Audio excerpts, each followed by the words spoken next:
Mesdames et messieurs, bonjour et bienvenue sur notre chaîne YouTube. Vous informer est notre mission. Alors si vous êtes nouveau, abonnez-vous et activez aussi la petite cloche de notification pour ne plus rien manquer de nos prochaines notes d'information. Cela étant fait, on commence. Le jeune rappeur Master Soumi, de son vrai nom, Ismaël Doucouré, revient dans les bacs avec son 5e album dénommé La Main de Dieu. Un titre satirique très attendu par ses nombreux fans. Révélé au grand public grâce à son premier album sorti en mars 2007, intitulé Tonkaranke, ce premier opus le hisse à la distinction des meilleurs paroliers du rap au Mali. Son deuxième ainsi que son troisième album lui ont valu de nombreux titres. Le quatrième, sorti en 2016, dénommé Gelenkan, enlève le trophée de meilleur ambassadeur du rap malien. En 4 albums, le jeune engagé s'est toujours classé meilleur, allant de gloire en gloire. Tout ce qu'il touche devient meilleur. Il a su s'imposer à travers ses titres à la fois originaux et engagés, un mélange de tempo rap avec des instruments traditionnels et de la guitare acoustique.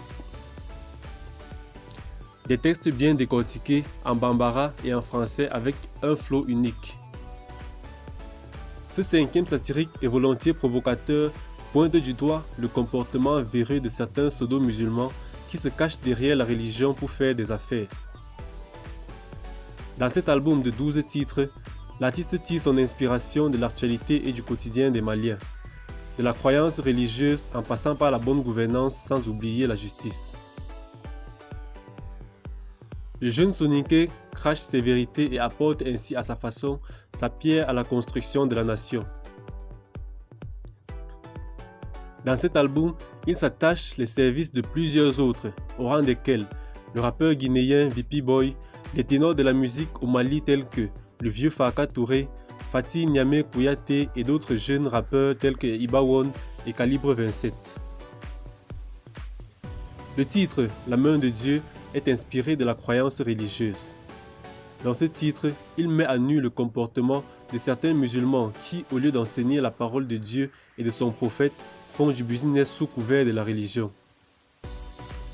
L'album contient également des titres rassembleurs, militants et engagés pour la cause nationale tels que Au nom du peuple, Un monde sans lendemain, L'intellectuel du grain, Unité nationale. Cet album, loin des autres, a été enregistré dans 5 studios différents. C'est un album tout feu tout flamme, attendu par tous les fans.